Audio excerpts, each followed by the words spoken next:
Jeff? I'm terrific, thank you. All right. I am turning on record and I am officially welcome everyone to this evening's Zoominar with our esteemed guest, Jeff Klepper, Cantor Jeff Klepper, who's going to present. He says it's called Moses on the Air, Izzy in the Square, the Jews Behind the Sixties Folk Revival. And I'll just quickly read his blurb. The legacy of Greenwich Village and its folk music boom of the early 60s has been profound, especially for those who lived through it. Yet many aren't aware that Jews were prominent among the architects and leaders of the 60s folk revival. Bob Dylan played a crucial role, of course, but there were many other significant figures on both sides of the microphone. The cultural winds of our times may be blowing in a different direction. Wink, wink. But without the 60s folk revival, today's music would not be the same. And without its Jewish component, the folk revival may not have been as powerful or as long-lasting as it was. And we'll just take a moment before we start, because just a few days ago we lost one of the great giants of Jewish music. Of course, we're referring to Flori Jagoda at the age of 97. Woman who grew up in Sarajevo in Bosnia and survived the Holocaust, made it her mission to perpetuate and create new compositions in the Ladino language and the Sephardic heritage. We, of course, have enjoyed many of her songs in my arrangements and Nick Page arrangements, and we will continue to keep her music alive. And now I hand it over to you. Just Okay. one other thing. Yes. Hold on. Not quite yet. Jeff is going to talk for present for about 45 minutes, and then we'll have some time for Q&A at the end. And the person who is monitoring all this is Gail Turman from the Zamir Chorale. We are grateful to her. Gail, do you need to say anything to us before we get started? My note is a friendly reminder to please keep yourself muted while we're listening to Jeff. Except for Jeff, of course, you shouldn't mute. And please try to keep the chat to either topical comments or questions. If you have a technical question, feel free to message me, just me, in the Zoom chat. So yeah, let the show begin. Great. Okay. Jeff. Okay, and in a moment I'm going to share my screen and hope that Keynote doesn't fail us this time. As many of you know, and as maybe a few of you don't, I am a Zamir Chorale alumnus. I sang with Zamir in 1973.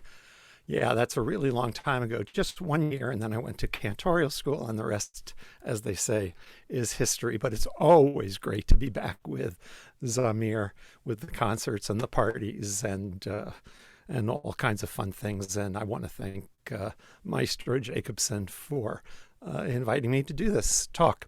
So we're going to get into it in a second. I'm going to attempt to share my screen with you.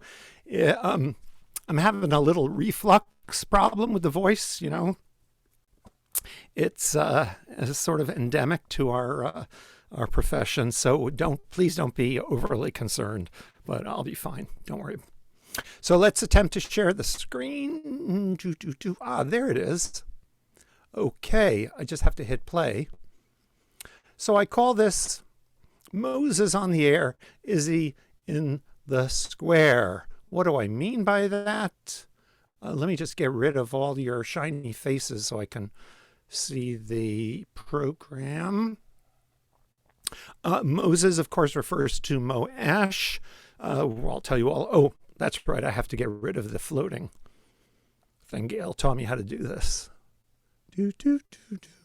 Hide floating. Okay. So Moash, I'll tell you all about these guys in a second. Mo and Izzy, I just love the name Mo and Izzy. And when I was working on this and I put their names together and I saw Ash and Young, I thought all you need is Crosby and Stills, and you got Crosby, Stills, Ash and Young. I can't hear your laughter, but I know that it's out there. Okay. Oh, what do I mean by this? Moses on the air, of course, so the air meaning radio, and Izzy in the square. And the square, of course, is Washington Square in Greenwich Village. So let us proceed. A few years ago, I'll mark the time, so 45, okay. A few years ago, Cantor Robbie Solomon and I created a lecture for the Baltimore Jewish Museum on Jews in the 1960s folk music revival. This is supposed to go forward. Let's try it again. There we go. Is that going to work? Yeah, okay. Is it going to work if I do this? Let's find out. Yeah, there we go. Folk music revival.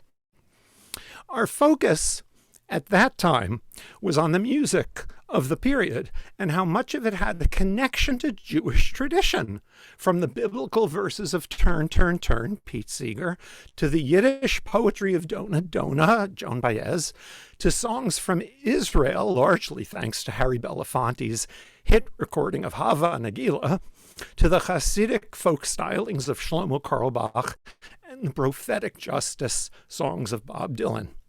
But this evening, given our time constraints, I want to tell a related story by focusing on two of the most important personalities of that time.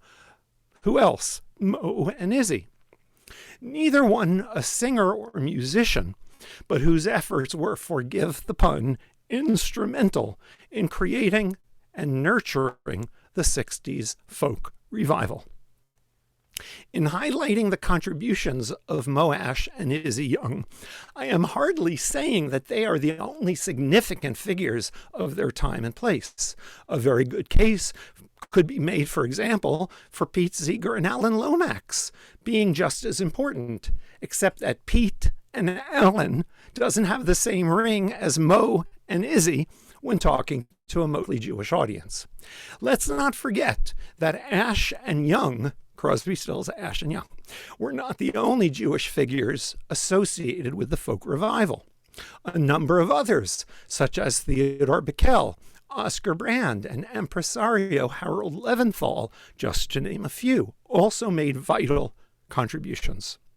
What draws me to Mo and Izzy, in addition to their names, which sound more like waiters you might meet at the Second Avenue Deli than more than folk music legends, is that both of them grew up in deeply Jewish, Yiddish-speaking homes, and that their Jewish identities both informed and were inseparable from their life and work. And as you will see and hear shortly, they were both very colorful personalities. Let me say a quick word about the penchant of Jewish culture critics like myself to spotlight the secular contributions of Jews while ignoring, somewhat, those who are outside the family. It's a phenomenon you see every day, often raised to the level of absurdity in the Jewish press. Hello, Jewish Forward. Let's leave that aside. And it has only gotten worse of late, thanks to the internet and social media. Historian David Kaufman has coined this enterprise Jewhooing, and his book, Jewhooing the 60s, is a must-read for anyone interested in the nexus of Jewish and secular pop culture. I would love nothing more than to spend time talking about the great Jewish folk singers of Greenwich Village. A chosen few, such as Bob Dylan and Leonard Cohen, are considered among the greatest of their generation. Bob Dylan famously changed his name from Zimmerman to Dylan, and while the reason may have been because his name sounded a little bit Jewish, it's hard to say for sure. On the left, Janice Fink became Janice Ian. Now, come on, what would you have done in her situation?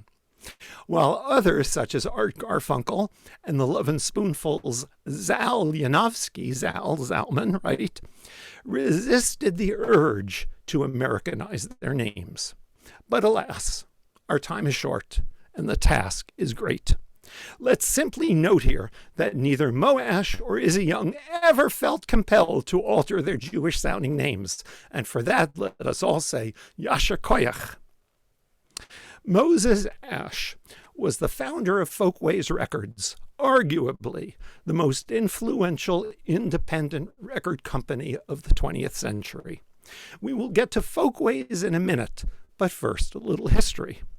Mo's father, Sholem Ash, was a famous Yiddish novelist and playwright, a protege of I.L. Peretz, and a citizen of the Jewish world, living at various times in Warsaw, Paris, and pre-state Israel, before moving his young family to New York in 1914.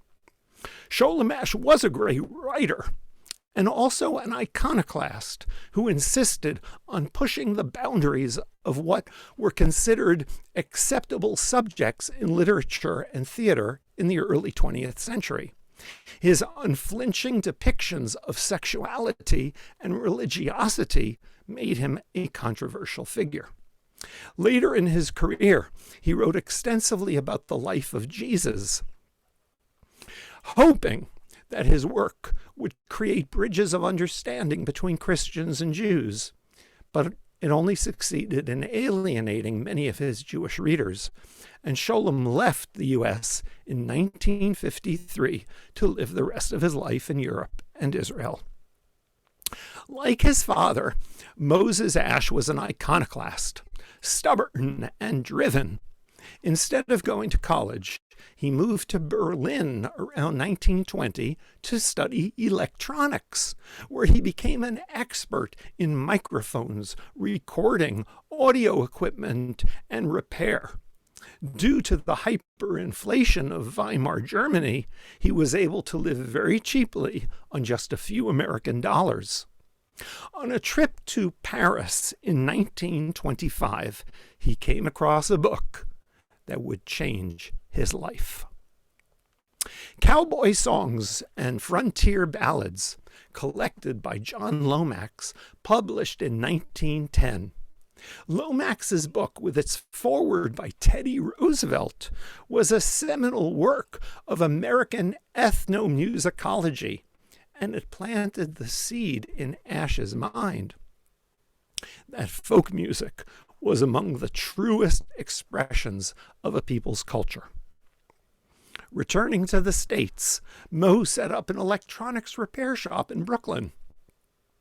And before long, he became the go-to sound technician for the Yiddish theaters on 2nd Avenue, and most significantly for WEVD, the station that speaks your language, which was started by the Jewish Daily Forward in 1927. Mo was a very smart guy, though he hadn't yet figured out how to make money, which would always be a challenge for him. But Mo figured out that he could use WEVD's radio station equipment to record the musicians after hours. So he started his own record label, Ash Recordings, in 1938 to release Yiddish, klezmer, and folk music records. It was hardly lucrative, but it set him up as a small, independent player in the music business. In 1939, still in the record business but with an empty bank account, another chance encounter would prove eventful. His father took Mo to Princeton, New Jersey, to meet Albert Einstein for the purpose of recording a message of support from Einstein to the Jews of Europe.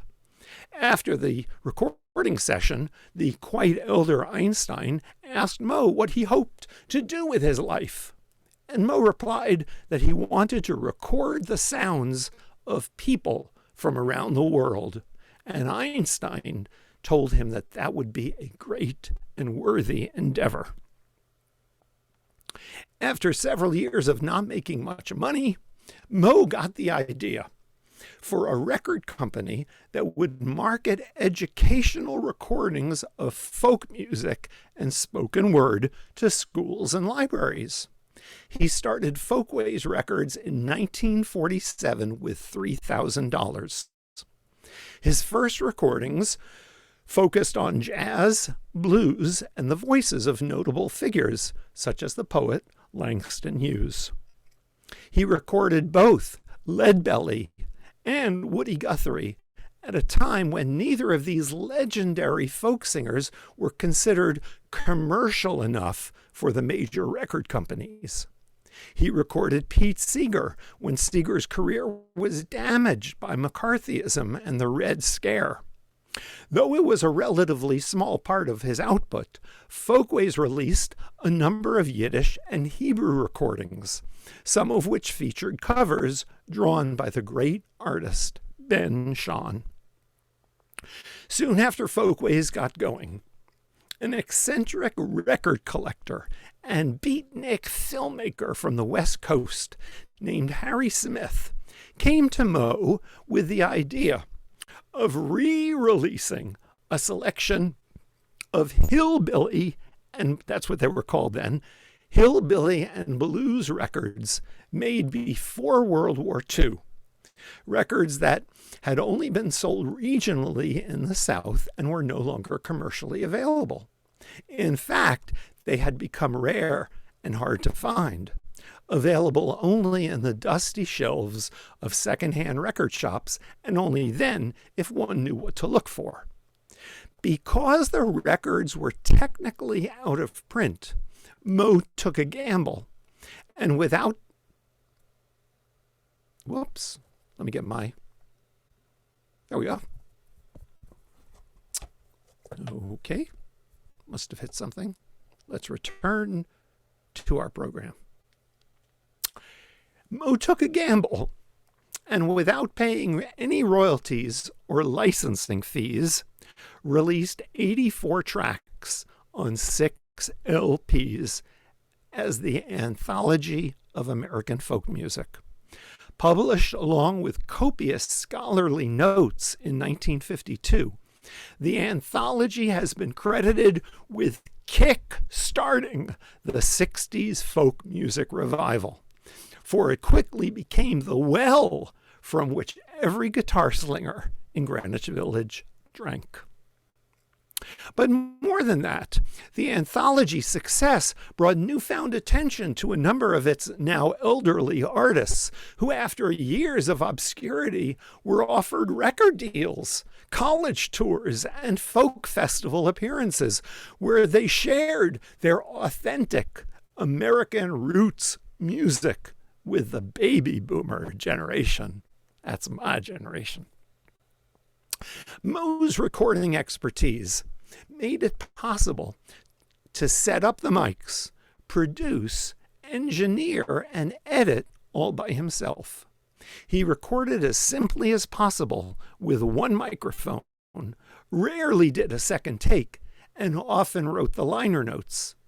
He schlepped heavy boxes of albums all over the country to sell at trade shows and conferences.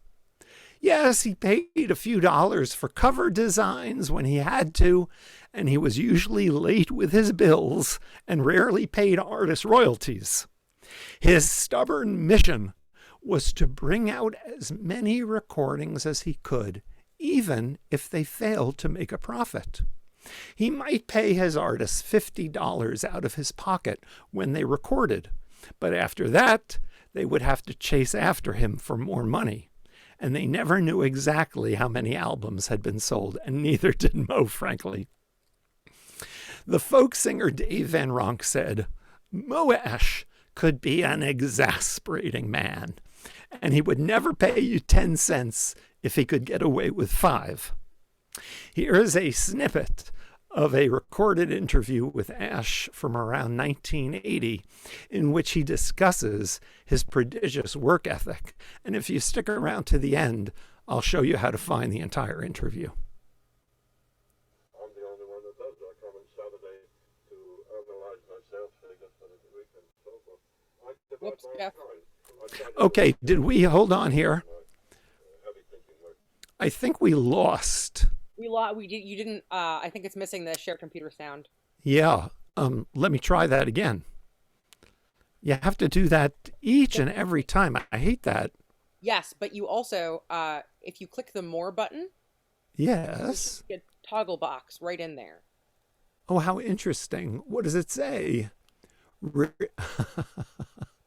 Sorry, folks, for the interruption. Share sound. Yep. Okay. And also make sure the video. And then optimize for video clip. I think we're good. I'm the only one that does it. Hold on, we're going to do this again. Analyze And myself, then hide the figures for floating week and meeting so forth. Corolla. I divide my time. I try to do. Okay. Shush. Mo, we'll get to you. Okay. Once again. And you can hear his European accent. He reminds me a little bit of Jackie Mendelson, to tell you the truth. But that's neither here nor there. But here is audio of the great Mo Ash. I'm the only one that does it. I come on Saturday to analyze my sales figures for the week and so forth. I divide my time. I try to do most of my heavy thinking work first thing in the morning. But you do have some secretarial staff that helps you with the production problems of label copy and No, sir. artwork? No? No, sir. That's all my problem. I did have some secretarial staff to help me with my label copy and everything else. I got all fouled up. But it's much easier for me to sit down at the typewriter and knock off a label copy than to tell someone what I want. Right? I know what you mean. And that takes less time and less energy. I do a lot of yelling. Oh, yeah. But not so much lately. Okay, he does a lot of yelling. I've heard about that. And that brings us to the next clip. Let me see if I can do this without getting, as Mo would say, all fouled up. If Mo Ash was ever filmed, no footage of him has survived. The closest thing we have to seeing Mo in the flesh is this hilarious, and be forewarned, quite foul-mouthed scene. Please cover the ears of any children listening. It's from the Coen brothers' wonderful 2013 film Inside Llewyn Davis, in which a fictionalized Dave Van Ronk, played by Oscar Isaac, trudges up the stairs to Mo's office. He's called Mel in the film, to collect his royalties. So get the kids out of the room, please.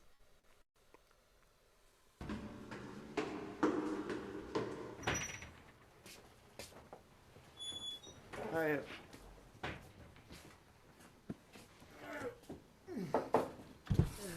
How we doing? We're doing great. Really? New record's doing well? How we doing? Not so hot, I gotta be honest. Jenny, where's Cincinnati? What? Cincinnati, it's not in here. It should be in there. It's not in here, I'm telling you. Is it? Cincinnati? Yeah. I got it. What? I got it. You got Cincinnati? Yeah, you want it? Could I have it? Should I bring it in? Yeah. Do you owe me something? You have to owe me something. I wish. People need time, you know, get to know you, buy you as a solo act, even know you're a solo act. Cincinnati is not good. That's it, right?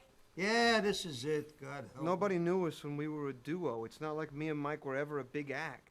It's not a big re-education for the public. Mel?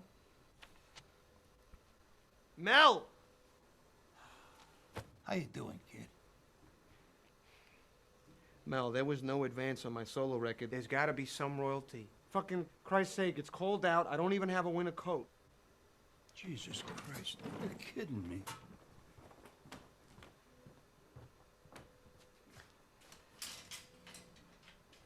Take this, kid. Mel, no. I insist. I insist. I don't want your fucking coat. What'll you wear? Kid, I'll get by. It won't even fit me. It's bullshit, Mel. It's just a big fat fucking bluff. Bluff? Kid, what are you... Bluff? I offer you this? Get the fuck out of my office. All right, thanks for the coat. What? All right, look, wait. Shit. Let me give you $40. Okay, that scene was obviously made up. We don't know if it ever happened, but Dave Van Ronk did truly know Moash and wrote about him in his autobiography.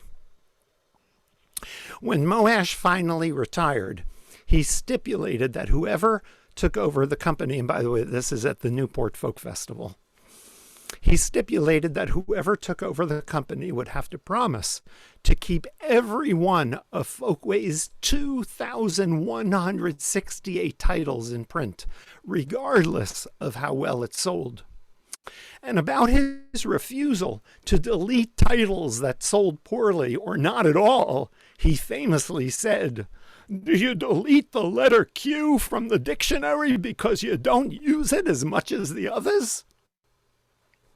Mo died in 1986, and his family sold the company to the Smithsonian Institution the following year. Renamed Smithsonian Folkways, the revived label has earned accolades, Grammy Awards, and millions of new fans for the company that not only gave birth to the folk revival, but set the table for every independent record company that followed and established for all time the commercial viability of American roots music. You can read more about Mo's life and Folkways records in this scholarly but very readable book, Making People's Music. And that is the life of Moash. Izzy Young was a generation younger than Moash, which is to say, he lived squarely in the world Moash helped to create in Greenwich Village, ground zero of the 60s folk music universe. In addition to both growing up in a deeply Jewish, Yiddish-speaking environment, Mo and Izzy shared a passion for folk music of every style, from every country. They were wedded to their work and had to cut corners whenever possible in order to survive. Neither was a very good businessman, but financial success to them was secondary to the joy of bringing the music they loved to a large and appreciative audience. Izzy, however, had a quality that Mo lacked. While Mo was gruff and taciturn, Izzy was gregarious, a schmoozer, a trait that served him well, for he was the owner and proprietor of a hole-in-the-wall bookshop called the Folklore Center on McDougal Street in the heart of Greenwich Village. Opening in 1957, the Folklore Center became literally the hub of the emerging village folk music scene, the place where you came to hang out, drink coffee, strum a guitar, buy your copy of Sing Out or Broadside, and especially check out the bulletin board to see what was happening. You thought I was going to say check out the girls, but no, we'll leave that. Check out the bulletin board to see what was happening. Who was playing where? Well, yes, you did come to check out the girls, but that's okay. Sorry, moving on. To see what was happening, who was playing where, who was selling an instrument or needed a roommate. Folk singer Happy Traum on the right. This obviously is from the 1990s. Happy Traum, a legend in his own right, remembers Young as a kind of a big brother, some would say father figure, who presided over his little domain like the autocrat of a small country. He could be opinionated, irritable, kind, generous, judgmental, funny, and good-natured all in one short time period. And we loved him. Because Izzy was a full decade older than his beloved Folknicks, and he coined that Yiddish-ish appellation. He quickly became a leader of the Greenwich Village folk community. Izzy's place in folk music mythology is secure thanks to his notice of a scruffy 20-year-old wannabe folk singer named Bob Dylan, who wandered into the Folklore Center in 1961. Let's hear Izzy tell the story. My name is Israel G. Young. For short, I'm called Izzy. I was born in the Bronx, and I now live in Sweden. I opened a store on McDougal Street in March '57. Books on one side, records on the other side, instruments on the wall behind the counter. And it was an absolute success within 5 minutes of opening. I quickly became very well known. I quickly was on all the radio programs. I started a newsletter. So I became known like as Mr. Folk Music. And I became the mayor of Greenwich Village. One day, a guy comes in just like anybody else, and he talks to me, and I'm not particularly turned on. It's just another guy coming to the store. And some people can't understand that now. I don't know, the third, fourth, fifth time he came in, he brings the song. Izzy, I want you to hear a song. So he gives me a text and he sings a song, and I say instantly, this is something new. This is really good. Then he starts bringing me more songs and more songs. I'm saying, I can't believe it. This guy is really good. As a matter of fact, Bob Dylan wrote a song called Talking Folklore Center, dedicated to Izzy. Dylan never recorded it, but other people have sung it. And there's a film that I'll tell you about later called Talking Folklore Center. Izzy Young grew up in the Bronx during the Depression, speaking Yiddish with his Polish immigrant parents and working in his father's kosher bakery. Though not religious as an adult, Izzy always appreciated his cultural Jewish roots. And unlike some others in the village, he never tried to, people like Bob Dylan, he never tried to hide his Jewish identity. What would that have accomplished anyway? His thick Bronx accent would have given him away. In high school, having realized he would never be a singer like his mother, he discovered folk dancing, and the pastime turned into a passion. He soon regarded himself as the best square dancer in New York City. Here is a charming scene from a 1989 documentary, and you can see it on YouTube, called Talking Folklore Center, in which Izzy recalls his early days, and we will meet his brother, who is still baking, as of the movie, and his mother, who is still singing, again, as of the filming in the 1980s.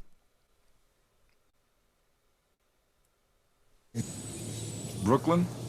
I was born in Manhattan's Lower East Side in 1928, and we moved to the Bronx a year later. In 1948, we bought a Shomer Shabbos bakery in Brooklyn. Mom didn't like my going to the folk music racket. She wanted to become a good doctor instead, or even a lawyer. My brother Oscar followed my father's footsteps, and he's still a baker, and I admire him for that.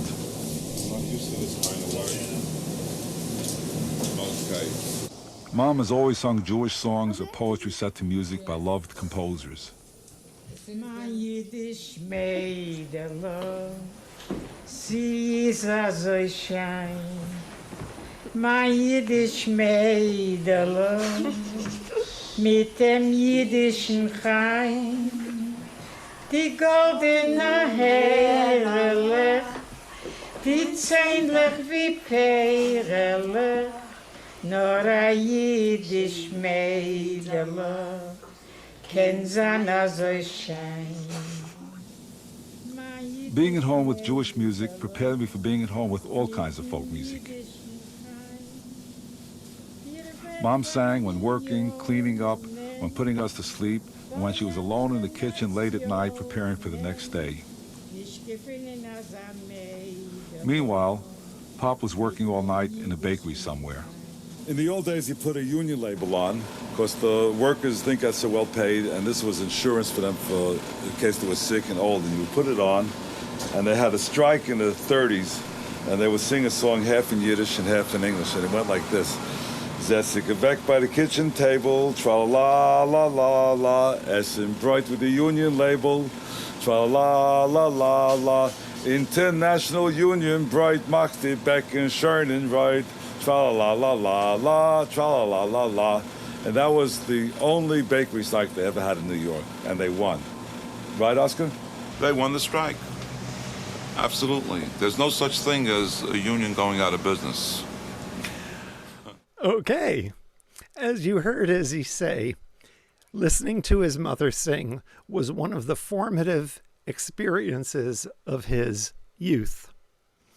Phil Oakes is in this picture for no reason except I like the picture, and there's Izzy and Phil Oakes. Years later, meaning in the 60s, he brought his mother to sing at a festival of international folk music, and according to Izzy, she stole the show. His love of folk music from around the world rivaled that of Moash.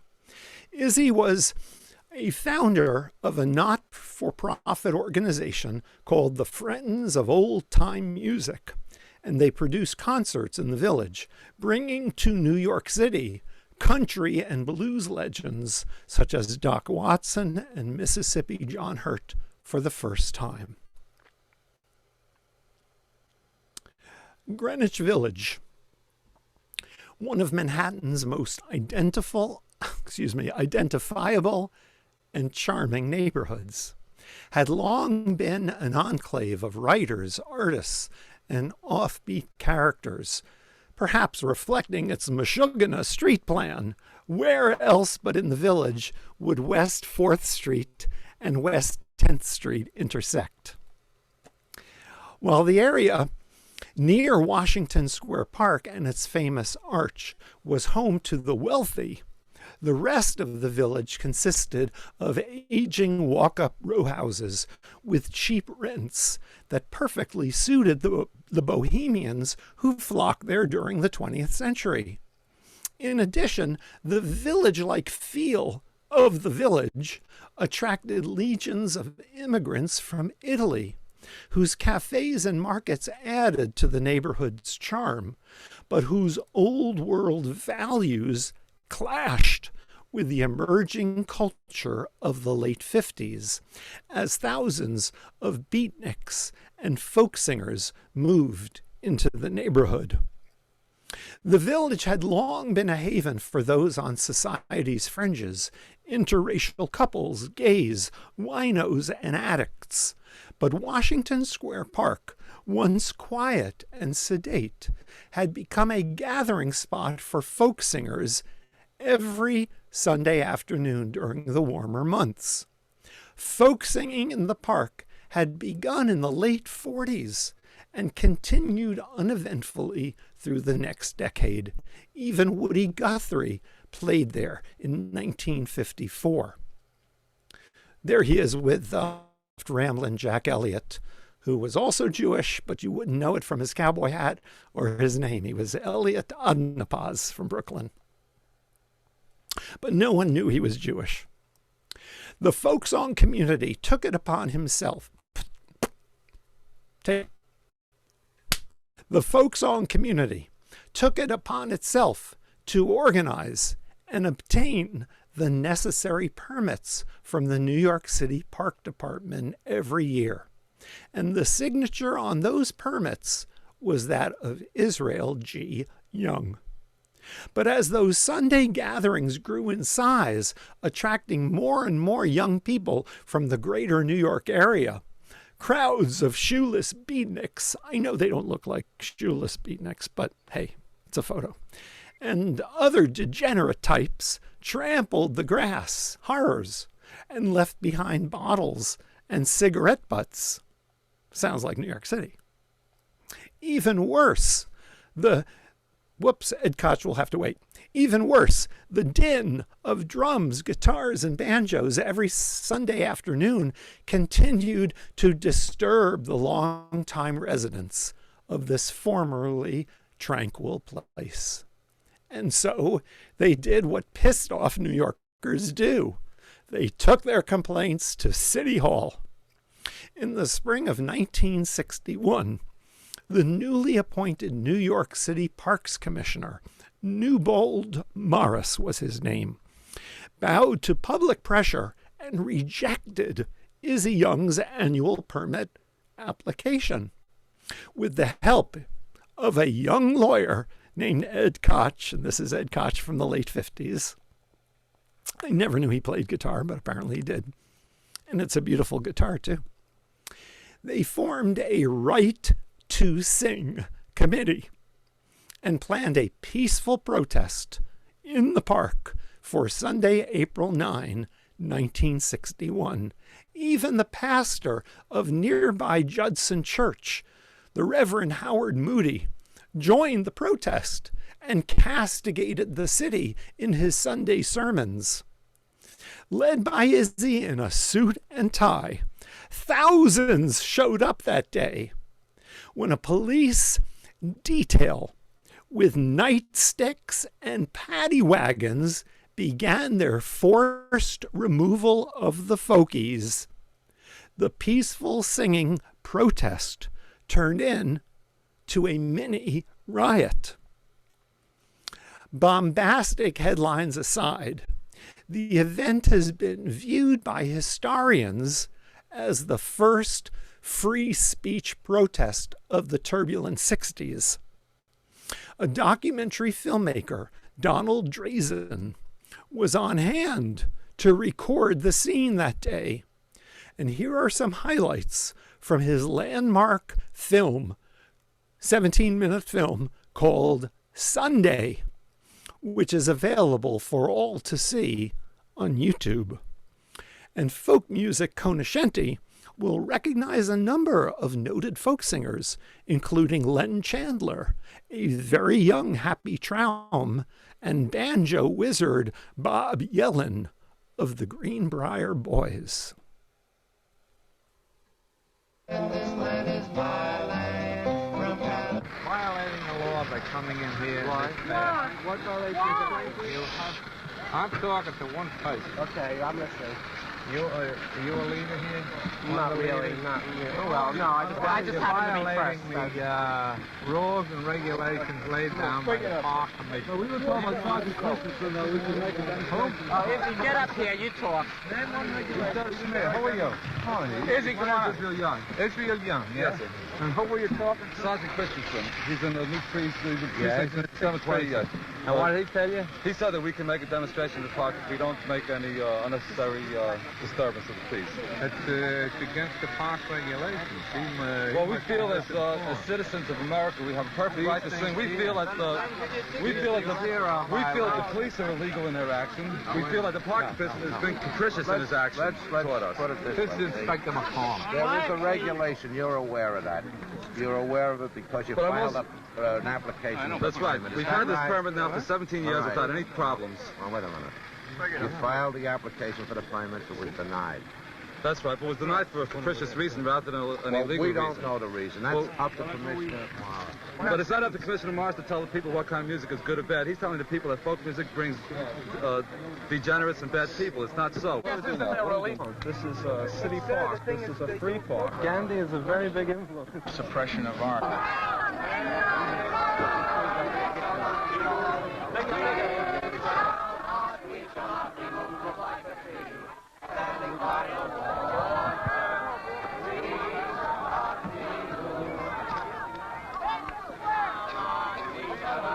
Everybody join us! Join us!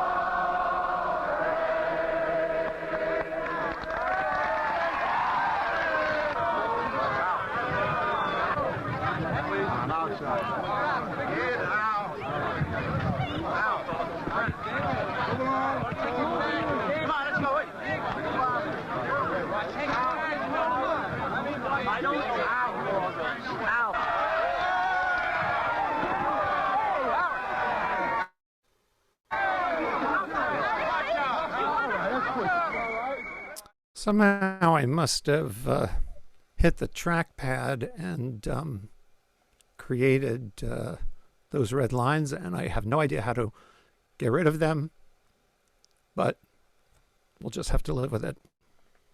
I truncated the scene of the people getting hauled away. It really is horrific, sadly. You will be happy to know, however, that after a contentious court fight, the ban was finally lifted and the Sunday folk singing allowed to continue, with certain noise and time restrictions put in place. And let me, oh yeah, that happens when I do that. Okay, let me hit that. Okay, got to do, there we go. Boop, boop. Izzy was a voracious writer, and as loquacious as he was, Izzy was even more outspoken in his writing. He saw himself as a journalist, but he was actually more of a diarist, the insider chronicler of the folk scene as it was unfolding. His regular column in Sing Out magazine, called Frets and Frails, pulled no punches. He called out hypocrisy and railed against commercialism, an ever-increasing problem in the mid-60s as managers and record companies snapped up the most attractive candidates among the folk singers for commercial success. In the case of Bob Dylan, Izzy's truth-telling led to considerable friction between the two, a butting of stubborn heads that eventually was resolved. In his memoir, Chronicles Volume 1, Dylan remembered Izzy fondly and called the Folklore Center, quote, the citadel of Americana folk music, like an ancient chapel, like a shoebox-sized institute. In 1973, when the folk music boom had faded away and his business in the village dried up, Izzy became enamored with the folk music of Sweden. So he closed the shop, packed his bags, and moved to Stockholm, where he opened a new folklore center, living there happily until his death a couple of years ago at age 90. A few years ago, his writings were collected in a wonderful, though very expensive, book, The Conscience of the Folk Revival. In the film Talking Folklore Center, filmed during the 1980s return visit to New York, then Mayor Ed Koch took some time to chat with Izzy about the old days. Some 25 years after Bob Dylan strummed his first chords at Folk City, the mayor wistfully noted that due to the rapidly rising rents and real estate values, young people could no longer dream of living in the village today. If the 60s folks had been smart, said Koch, they would have bought up the old buildings when they were cheap and fixed them up for future generations. Sigh. Wouldn't that have been something? An interesting notion, perhaps, but not to be. For one thing, hardly anyone in the community had any money to speak of. And for another, getting a room full of folk singers to agree on anything would have been a miracle. The folk music heyday of Greenwich Village is now a faded memory. The competition and rivalry, the commercialism, the drugs and crime all took their toll. As the folk singers and artists left town for quieter and cheaper digs up the Hudson River, the real estate developers moved in, and Greenwich Village became just another tourist destination, a shadow of its former glory. But it lives on in memorabilia in books and movies, YouTube videos, and most important, so much wonderful music, so many great songs and records, music that will be a part of American culture for 100 years, and who knows, maybe more. And that, my friends, is the end of our presentation. Let me hit escape, stop the share, And thank you. Thank you. Josh, yeah, you're very, very welcome. Josh, do you want to ask a question, make a point? Well, the only point I wanted to make at this point in time is to thank everybody for coming and thank Jeff. And just in these days of difficulty, shall we say, the Zamir Chorale of Boston is very pleased to present programs like this. But in order to continue to make it happen, we would urge you to go to zamir.org and send a donation of any size. It would be greatly appreciated. And please keep coming back for more and more of our programs, because we've got a lot of online stuff this year. You can find it all on our website. I think we have time for some questions. Gail, would you like to be Of course, I don't get paid for this, by the way. Well, if enough donations come in, Jeff, we do appreciate that. Josh, you are not the Moash of Jewish choral music. Thank God. If anyone has any questions, feel free to stick them in the chat. Possible people think. Jeff, while we're waiting for the questions, or if you want to, some bonus things that you wanted to show us. If people want to unmute, if anyone has something important to say, I'm all ears. Jeff, do you personally have a favorite folk song? A favorite folk song? No, I do not have a favorite song. As someone once said, my favorite song is whatever I happen to be singing at that moment. That's my favorite song. And but my favorite of the folk singers is obviously Bob Dylan. And I know that he's not to everyone's taste, but he... Bob Dylan is, as you know, the recipient of a Nobel Prize, and his music is going to be studied after everyone on this Zoom call is no longer here, and on and on and on. That's the amazing thing about Dylan. But I like them all, frankly. Richie Havens, Peter, Paul, and Mary. They were amazing. Judy Collins. They were each was amazing in their way. Leonard Cohen. And certainly Leonard Cohen, certainly. But Leonard Cohen was a different kind of figure. He was a writer and a poet and much more of a literary figure. As a matter of fact, folk singing was something he did because he wasn't selling enough books. And he thought the way to attract attention would be to turn some of his poetry into song lyrics. And lo and behold, he was an amazing songwriter and singer as well.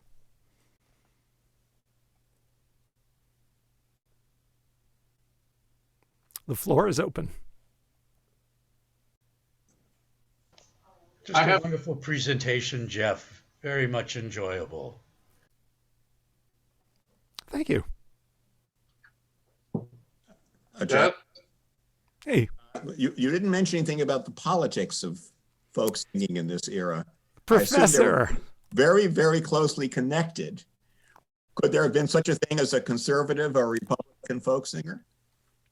Well, that's an interesting question by itself. I had to be scrupulous in putting this program together, not to stay out of not to leave my lane because of the time. We certainly could have talked about civil rights and justice, and which, as I said, was very much the bailiwick of the early Bob Dylan and Peter Yarrow and Pete Seeger, many of the others.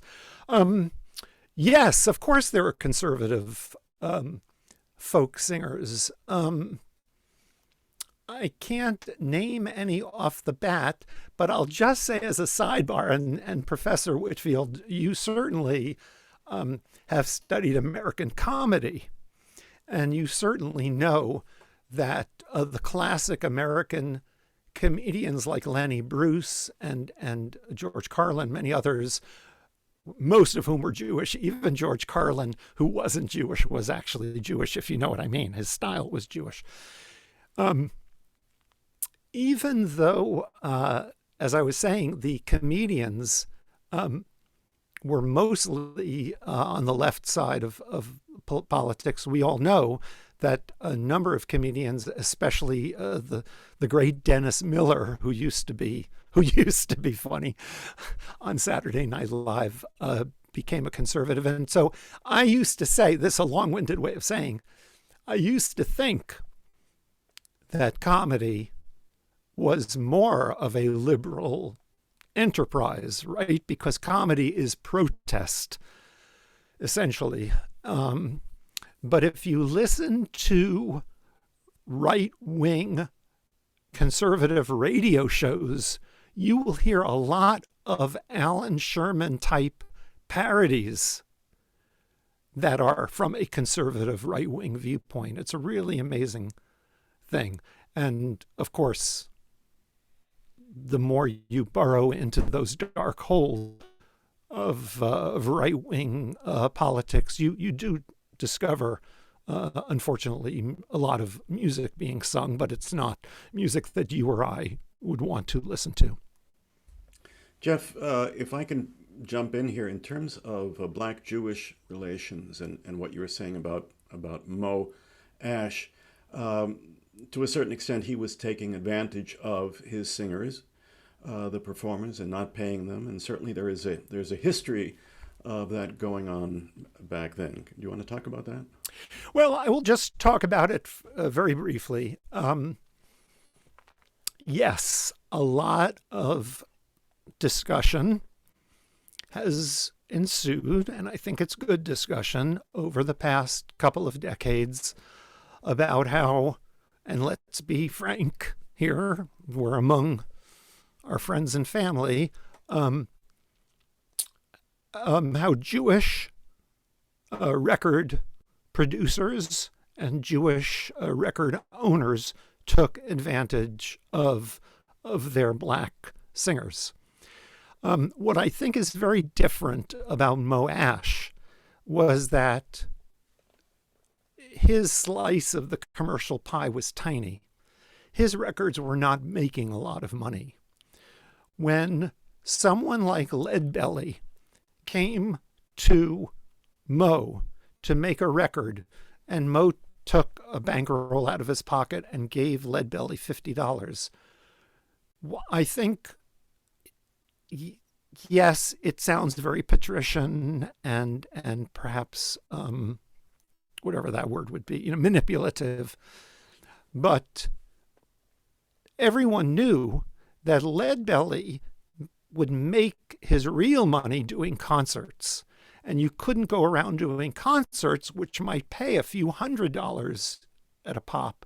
You couldn't do that without having the records, to show that you were a viable entertainer. But I think the question, Josh, is much more loaded when you talk about people like the Chess Company, the Chess Brothers in Chicago, because they were putting out rhythm and blues records that sold tens and sometimes hundreds of thousands of records. They did not often, or maybe usually, did not pay royalties. They would buy the artists a Cadillac and other goodies, and then, forget to do a proper accounting of the records. So it is a very difficult time. I'll just say one more quick word on the topic, and I'm sure Professor Whitfield knows this.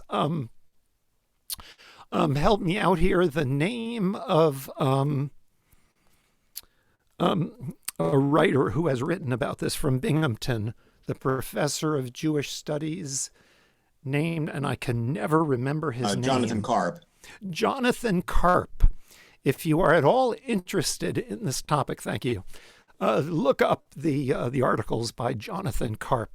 Quite amazing, because he delves into the economics of the record business, and especially the interplay between the Jewish agents and managers and the black artists. How about some music, Jeff, before we... Well, I have a couple of little tidbits. Shall we delve into the goodie bag? Sort of as a dessert, a cherry on the sundae here. So I've collected, and by the way, I said that there would be some references. So let me start the screen share one more time if I can. Yep, remember to Yeah, remember to do, okay. Remember to do all the things I have to do. Thank you, Gail, for your technical help here. Okay, so if you want to take out your phone, folks, although I believe this will be posted at some point on the internet, I don't know, Josh can say for sure. But if you are interested in pursuing the topic, just take a snapshot of this on your phone and do a Google search and look up some of these amazing historical artifacts. So I've collected a couple of little snippets of fun things, mostly on YouTube, where you will find almost everything. So I think these are a little bit out of order. We have to go. So here is Pete Seeger, who did a television show in the 1960s. It was really the first television show. It was on public TV. It was filmed in a studio in New Jersey and really was broadcast mostly in New York City at the time. It was called The Rainbow Quest, and Pete Seeger had his friends who were the fellow folk singers that he knew from his work and travels come on the show and sing their songs, and he would sing and play with them. It was amazing. And you can find a lot of these old tapes on YouTube. And here's Pete and Ruth Rubin, the great singer and teacher of Yiddish folk songs, singing a song that you will surely recognize. Tumbala, tumbala, tumbala, laika, tumbala, tumbala, tumbala, laika, tumbala, laika, spielbala, laika, tumbala, laika, fröhlich soll sein. Mädel, Mädel, ich will bei dir fragen, was kann wachsen, wachsen und regen, was kann brennen und nicht aufhören, was kann weinen, weinen und tränen. Tumbala, tumbala, tumbala, laika, tumbala, tumbala, tumbala, laika, tumbala, laika, spielbala, laika, tumbala, laika, fröhlich soll sein. So here's another one. This is an amazing clip. I really had to search hard to find this one. This is on the left, as you know, Theodore Bickel, and he appeared a very much younger Theodore Bickel than we remember him, who was primarily an actor. Folk singing for him was a side thing. It was just something he did for fun, and he made some money at it. On the right, I don't know his name, but he was a Palestinian who was invited, and I assume he was involved in, believe he was a writer, if I'm not mistaken. And the two of them had a very friendly dialogue about their shared interests and culture. We won't get into the politics. But in the midst of their conversation, Theo starts singing a tune that you certainly will recognize. David? Dwell together in peace and unity. I've heard 2 or 3 different tunes of that. Or 6 or 7. There's a... הנה מה טוב ומה נעים, שבת אחים גם יחד. הנה מה טוב ומה נעים, שבת אחים גם יחד. הנה מה טוב, הנה מה טוב, la la la la la la la la la la. Hine ma tov, hine ma tov. La la la la la la la la la la. Hine ma tov umanaim. Hine ma tov umanaim. Hine ma tov umanaim. Hine ma tov, hine ma tov. Hine ma tov, hine ma tov. Is that incredible? And let's finish up with someone whose name was mentioned a few minutes ago, the one who popularized Israeli songs by singing Hava Nagila and having a hit. Whoever thought you could have a worldwide hit song with Hava Nagila? And it was a massive hit in the late 50s, I believe. And here is the great Harry Belafonte, who's still around, singing that very same Hine Ma Tov. Hine ma tov manayim shebetachim gam yachad. Hine ma tov manayim shebetachim gam yachad. Hine ma tov, hine ma tov. Hine ma tov, hine ma tov. La la la la la la ya la la la. Hine ma tov umanayim. Hine ma tov umanayim. Hine ma tov umanayim. Hine ma tov umanayim. So let me stop the share because that's the end of our material. And Harry Belafonte had a great arranger who was a Jewish folk singer himself named Milt Oken. And Milt Oken was the vocal arranger for Peter, Paul, and Mary. And he produced John Denver's hit records, and he produced Placido Domingo's pop records back in the 90s. And that, my friends, is our program. Josh, do you want to unmute and send us on our way? Thank you so much, Jeff. That was so informative and entertaining at the same time. You are wonderful. You have just great way about you, and thank you for, especially for those of us who lived through this period. It was also a nice bit of nostalgia to return to those times that were a little bit more hopeful, a little bit more Aquarian than these days. So, and thank you all, our audience, for coming. Hope you enjoyed the program. And remember, Zamir.org. We can use your help. But folks, stay safe, stay healthy, wear a mask, and we'll get through this period, and then we can sing for you in person again, hopefully soon. Yeah, I hope to see you all in real time. Thank you, Jeff. Take care. Bye-bye, everybody. Good night. Laila Tov.